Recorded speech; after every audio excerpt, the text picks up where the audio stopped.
got D12 engine and Volvo.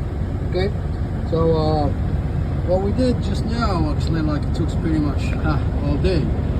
We changed the water pump.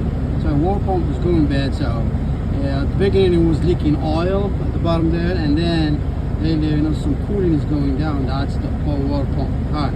So what we did so far, we gotta take the air compressor. This has to come out first, so you can have gain a huge access, to the water pump. Water pump has 4 bolts right here at the front. 1, 2, 3, 4 is 13 millimeter. Check that one out. Check this is the housing for there's 2 bolts in here, same as this housing. Another one at the bottom has 2 bolts also, and the gasket. This is also has a gasket, and there is one behind the compressor, also has 2 bolts on it. So there is 1, 2, 3 housing, and then there is this pipe right here. Also is like just a screw. You can screw it. This is an easy access to it.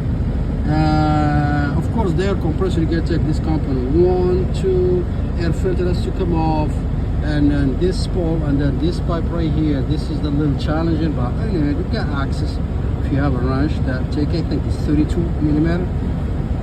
And then this oil supply here, so you take it off. And this one here is connected to the water pump, has 1 bolt. You pop it off. Make sure you have the new gasket when you put in everything back. I mean, the old gaskets, they might be worn out, and if you put all the gaskets, sometimes it leaks and get it to drop again, which is not recommended. Okay, so we check the fuel pump all the way with the housing, and there's 3 bolts connected to the actually, I'm sorry, it's a water pump. To the water pump here. So once you took it off, check these 3 bolts. I think they're 10 millimeter, no, 15 millimeter for this one. And then you just give it a little tap. You tap it, all right? So you see here? That's exactly when you take a hammer and maybe a screwdriver. You hit this side once. You go to the other corner. You hit this side. That corner, hit side. Keep hitting it. Keep turning around, and then it will come off. Eventually, it will come off. So you put 2 new gaskets. One gasket goes here, one gasket for oil goes this side. They have to be brand new ones, so you won't have any problem. And then that's it. You put everything back. And what I did when I put the fuel pump, the cooling, the water pump first, I was pouring coolant from here. All right, just to test there is no leak before I put the air compressor or anything else. I hook up the water pump. I hook up the housings, the lines, everything for the coolant, and they start filling up the coolant from here, and then watch for any leaks.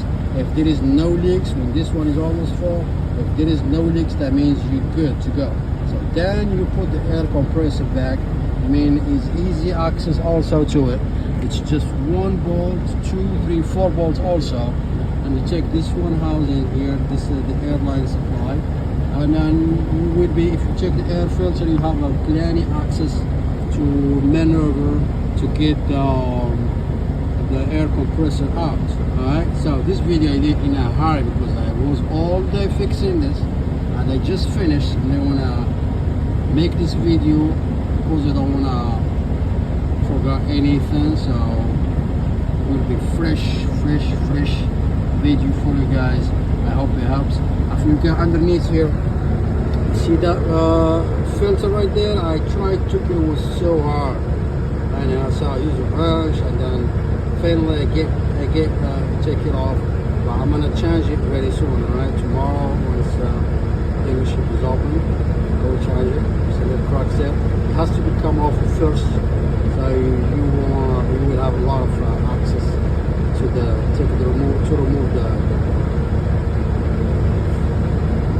cooling or the oil of the, yeah, check the water pump out. Alright, sorry, I was seeing a leak there, but it's not, it's hydraulic leak. Alright, thanks guys, take care.